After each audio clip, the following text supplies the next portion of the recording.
बिस्मिल्लाहिर्रहमानिर्रहीम अस्सलाम वालेकुम दोस्तों, welcome to my YouTube channel Arab latest news. तो आज मैं आपके लिए एक ज़बरदस्त वीडियो लेके हाजिर हूँ दोस्तों। वीडियो को कंप्लीट देखना है, मिस नहीं करना। हम आज इंतकाद के हवाले से बात करेंगे कि इंतकाद क्या है, इसमें कंपनियों को डिफरेंट कैटेगरीज में क्यों डिवाइड किया गया, इस पर पूरी पे डिस्कशन करेंगे। तो उससे पहले काइंडली चैनल को लाइक शेयर एंड सब्सक्राइब ज़रूर करना और बेल आइकन के बटन को ज़रूर प्रेस करना है ताकि हमारी मज़ीद वीडियोज़ आपको मिलती रहें। तो दोस्तों, इंतकाद क्लासिफिकेशन असल में एक रेटिंग सिस्टम है प्राइवेट कंपनियों के हवाले से, जो ये प्रोसेस इंश्योर करता है कि जो सऊदीज़ेशन है उस रूल्स को फॉलो करती हैं कि नहीं कंपनियां। यानी कि सऊदीज़ेशन एक प्रोसेस है, मैं आपको उसका बता देता हूँ। वो ये है कि जो सऊदी अरब में सऊदी काम करते हैं उनकी बेरोज़गारी को कम करना असल में सऊदीज़ेशन प्रोग्राम कहलाता है। जो गवर्नमेंट ने इस पे इनिशिएटिव लिया है कि हमने अपने कंट्री में सऊदीज़ेशन सिस्टम लाना है। हमारे मुल्क में जो बेरोज़गार लोग फिर रहे हैं उनको कम करना है, उनको कंपनियों में लेके आना है ताकि वो आके काम करें, और गैर मुल्कियों को जो हम बड़ी बड़ी मराद दे रहे हैं वो हमारे मुल्क के लोगों को ही मिलें। और अपर जो पोस्टें हैं, बड़ी बड़ी पोस्टें जो प्राइवेट कंपनी में, वो सऊदी अरब के लोगों को मिलें, वहाँ के रहायशियों को मिले। तो उस हवाले से उन्होंने कंपनी का जो है इंतकाद यानी कि रेंजेस में डिवाइड कर दिया, डिफरेंट कैटेगरीज में डिवाइड कर दिया। तो यहाँ पे नीचे मैं आपको क्लासिफिकेशन के हवाले से बताता हूँ कि रेटिंग सिस्टम है, इसमें कंपनियों को 5 कैटेगरी में डिवाइड किया गया। ठीक है, जो स्टार्ट हो रही है रेड कंपनी से, जो कि लोएस्ट लेवल ऑफ कंप्लायंस है, ठीक है, जिसमें कम से कम तादाद होगी सऊदी अरब की। उसमें और भी डिफरेंट फैक्ट्स होंगे, और सबसे जो अपर है वो प्लाटीनियम है इसकी category.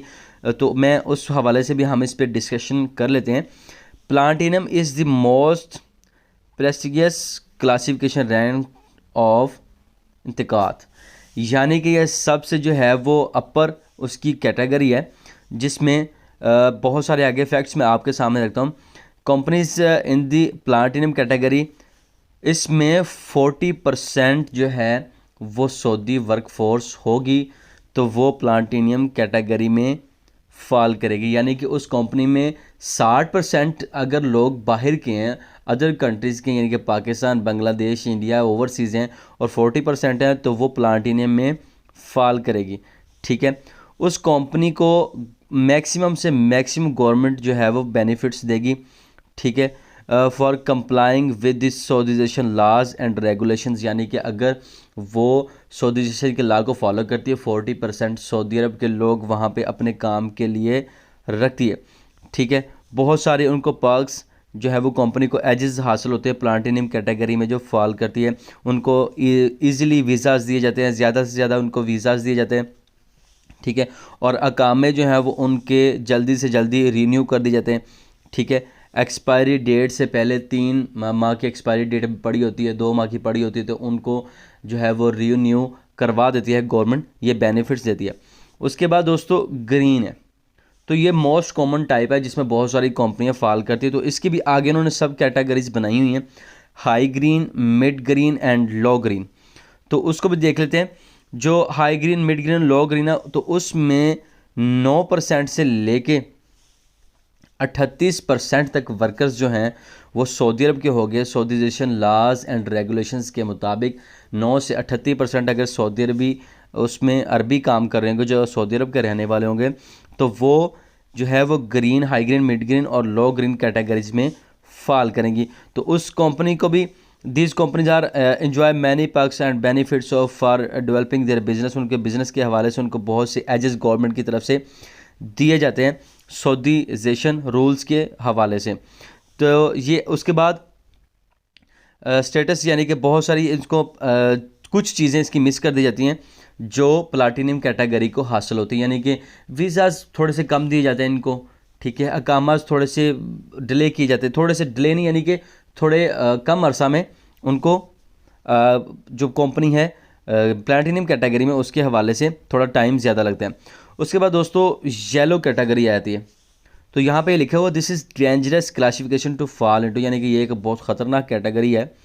Companies in the yellow category have Saudi workforce to between 4 to 7%, यानी कि जिन कंपनी में 4 से 7% सऊदी होते हैं, ठीक है, उनको बहुत सारी लिमिटेशन उन पर लगा दी जाती हैं, बहुत सारे चैलेंजेस उन पे होते हैं उनको बिजनेस अपना चलाने के लिए। तो उस नीचे वो ये भी कहता है some of the consequences of falling into this category are trouble with the issuance of visa. यानी कि अगर कोई कंपनी इसमें फ़ाल करती है तो वीज़ा के हवाले से उनको बहुत सारे कॉन्सिक्वेंसेज यानी कि नताइज का सामना करना पड़ता है, उनको बहुत सारे मुश्किलात का सामना करना पड़ता है, अकामा रिन्यूअल में, एम्प्लॉय रिटेंशन में, एंड रेप्यूटेशनल डैमेजेस यानी कि कंपनी की रेप्यूटेशन जो होती है, कंपनी का जो एक नाम होता है वो बहुत कम चलता है सऊदी अरब में कि ये कंपनी जनाब वाला येलो कैटेगरी में फ़ाल करती है, उसके बिज़नेस के हवाले से बहुत डैमेजेस उसको मिलते हैं। अब सबसे एंड वाली जो कंपनी है वो रेड वाली है। ये कंपनी लोएस्ट कैटेगरी की कंपनी है, ठीक है, सऊदीजेशन लॉ के हवाले से। Companies in the red category have lower than 4%, यानी कि जिनमें 4% से भी कम जो है वो सऊदी अरबी वहाँ के रहने वाले सिटीजन्स काम करते हैं, उनको गवर्नमेंट की तरफ से कोई बेनिफिट कुछ नहीं दिया जाता, and services ministry of labour offer यानी कोई इस तरह की ऑफ़र्स नहीं करवाई जाती, गवर्नमेंट उनको कोई सहूलतें प्रोवाइड नहीं करती जिनमें 4% से भी कम है। सो इस चीज़ का मकसद, सऊदीजेशन का मकसद, इंतकाद का मकसद ही है कि वहाँ पे सऊदी अरब में सऊदी अरबियों की परसेंटेज को बढ़ाना इंडस्ट्री के अंदर। तो दोस्तों ये वीडियो मैंने इसलिए बनाई है कि बहुत सारे दोस्तों को इस चीज़ का नॉलेज नहीं था कि रेड कंपनी कौन सी है, ग्रीन कंपनी कौन सी है और येलो कौन सी है, और प्लाटिनियम कैटेगरी की जो कंपनी, इनमें क्या क्या चीज़ें होंगी, क्या क्या फैक्ट्स हैं। तो उस हवाले से ये मैंने वीडियो बनाई है। होपफुली ये वीडियो आपके लिए नॉलेजेबल साबित होगी, आप इससे फ़ायदा उठाएंगे। अगर आप फ़ायदा उठा सकते हैं उठाएं, और अपने दोस्तों के साथ भी शेयर कीजिएगा जो सऊदी अरब में आपके साथ है, ताकि उनको भी इन सारी चीज़ों का इल्म हो। Thank you so much.